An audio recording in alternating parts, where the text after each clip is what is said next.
Assalamualaikum warahmatullahi wabarakatuh. Saya Velia Trikusumawati. Pada video kali ini kita masuk di simulasi routing dinamik OSPF di Mikrotik. Sebelumnya kita sudah melakukan praktikum routing statik. Kita bisa melanjutkan ataupun mengeditnya. Yang pertama kita setting IP address yang sudah kita lakukan. Yang membedakan adalah setting OSPF. Kita akan membuat routing secara dinamis. Kita masuk di PC1 di menu routing OSPF di network. Kita tambahkan, bisa dilihat di layar, yang ini 12.12.12.0/24 dari router 1 ke router 2. Kemudian 13 ini dari router 1 ke router 3, yang 192 ini dari PC1 ke PC2. Kita sudah membuat routing OSPF dengan memperkenalkan networknya di router 1, berikutnya di router 2, di root OSPF network. Yang ini dari router 2 ke router 1, kemudian yang 23 ini dari router 2 ke router 3. Kita telah memperkenalkan network dari router 2, yang terakhir memperkenalkan network dari router 3 melalui PC web server.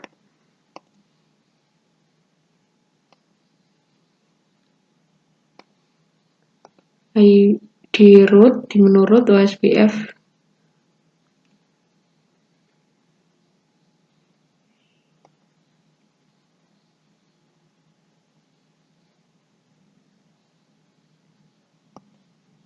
di network, bisa dilihat di layar. Kita telah selesai memperkenalkan network dari router 1, router 2, dan router 3. Sekarang kita cek tabel routingnya apakah sudah ketambahan di AO, di IP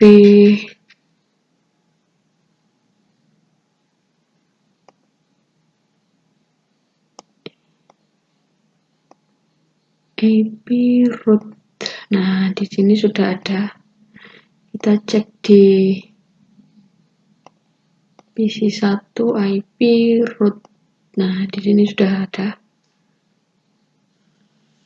Baik, untuk melakukan tesnya kita menggunakan PC1 apakah sudah tersambung ke server. Kita coba ya. Nah, di sini sebelumnya saya sudah mencobanya.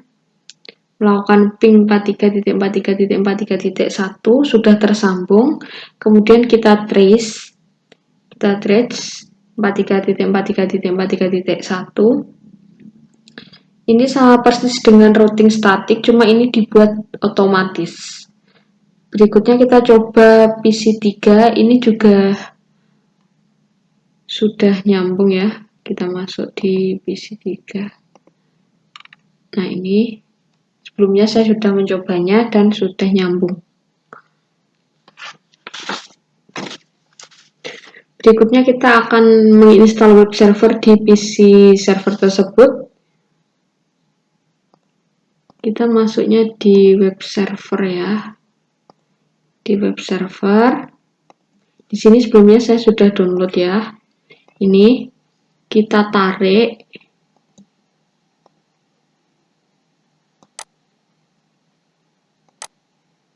Kita tarik di sini. Di sini. Dari sini kita tarik ke sini. Hasilnya adalah ini.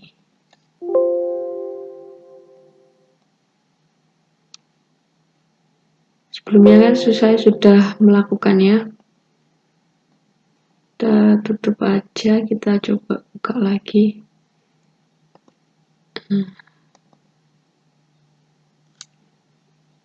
Ini lalu kita install. Sebelumnya saya sudah melakukan installnya, jadi kita tidak perlu melakukannya lagi.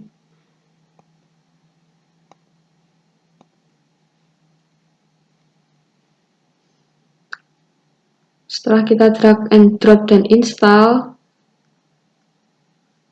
kita lakukan start di sini. Kita start, Apache-nya sudah running, kita buktikan dengan ketik localhost.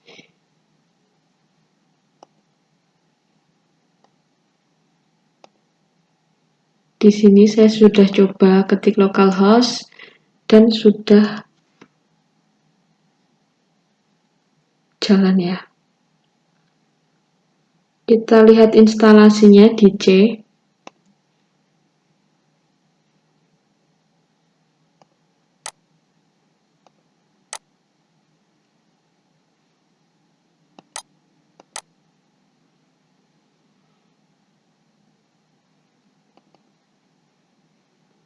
Di mana ya? Oh ini di C. Kemudian di exam.pp ini folder root dari ini ada di htdocs di sini. Di sini ada dua file ya, yaitu index.html dan index.php. Kita ingin index HTML yang akan dijalankan untuk itu index.php-nya kita rename supaya tidak dijalankan, kita ganti xx seperti ini. Kita edit index HTML-nya. Ini di sini saya sudah mengeditnya. Lalu kita tes localhost. Di sini sudah saya tes dan sudah jalan. Sekarang kita coba gunakan PC1 ke PC1. Oke. Kita masukkan 43.43.43.1 dan sudah jalan. Kita coba ke PC3.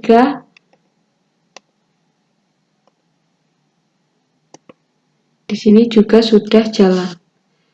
Berikutnya kita akan membuat DNS proxy dengan mengaktifkan router 3. Kita masuknya di web server ya. Kita tutup dulu.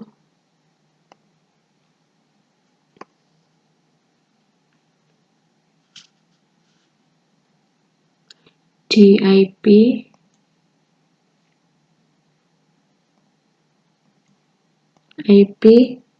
DNS. Kemudian di sini sudah saya centang allow remote request. Kemudian ditambah static DNS-nya. Di sini sudah saya masukkan jarcom.com. Sekarang kita tes menggunakan PC1, pastikan DNS-nya sudah diarahkan ke router 3. Kita masuk ke PC1. Terus kita coba lihat. Sebentar. Nah, di sini kita lihat. Nah, salah, maaf. PC1 ya. PC1 di sini. Nah, DNS-nya kita cek.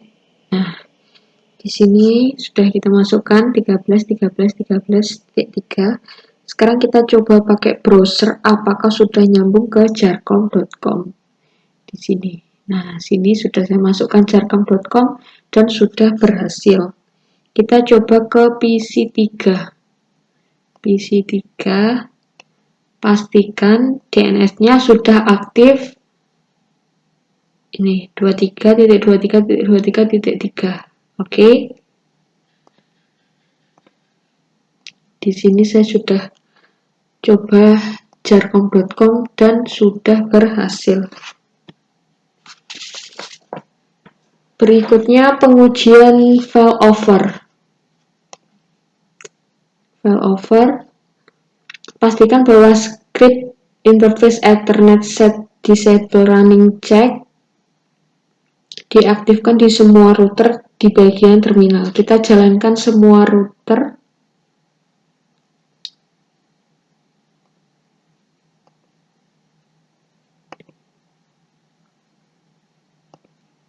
Di terminal. Sebelumnya saya sudah menambahkan dari ini kita salin dan kita paste di sini. Kita coba telusuri dari PC 1 trace.jargon.com. Di sini sebelumnya saya sudah melakukannya. Dia lewat router 1, kemudian router 3 baru ke server. Kita lihat IP rootnya bahwa untuk menuju ke server itu melewati 13.13.13.3. Sekarang kita hapus kabel routingnya di sini. Sebelumnya saya sudah menghapusnya dan otomatis dia pindah ke 12.12.12.2.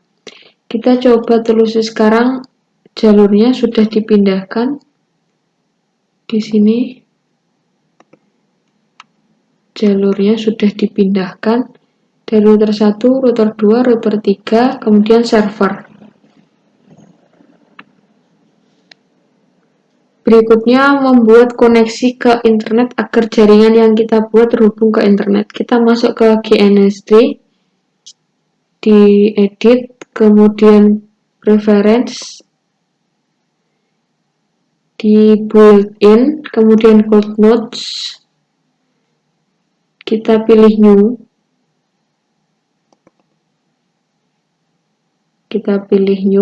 kita namai internet. Setelah kita namai internet ini, kita edit. Di sini kita tambahkan. Klik OK, karena saya sebelumnya sudah menambahkannya. Oke, lalu kita tarik ini di atas router 3. Lalu sambungkan Ethernet 3 ke WiFi ku.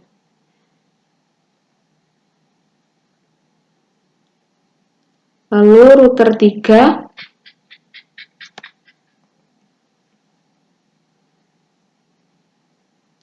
lalu di sini di router 3 kita maksud saya di router 3 sini, oke. Klik machine, kemudian setting di network, kemudian adapter 4, rubah menjadi break adapter. Oke. Lalu kita masuk di web server.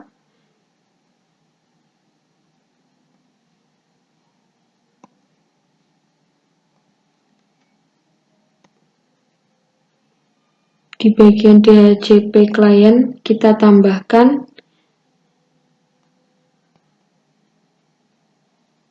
kita di Ethernet di Ether 4. Kemudian kita new terminal, kita ping 88. Dan sudah berhasil.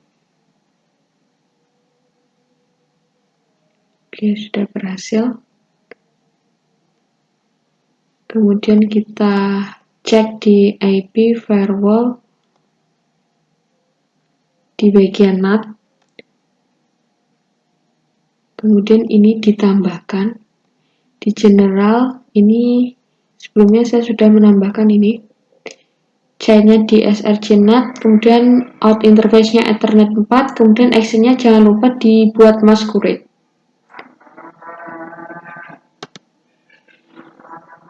Lalu di bagian root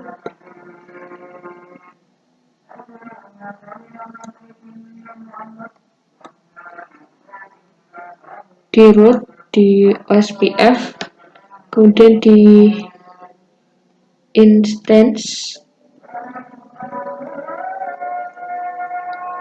ini kita ganti always as step 1. Kita klik OK. Kita lihat di PC 1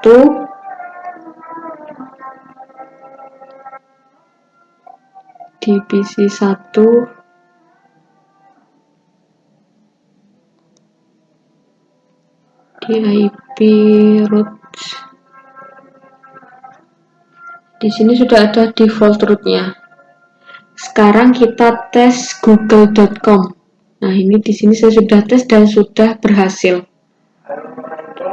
Sekian dari saya. Wassalamualaikum warahmatullahi wabarakatuh.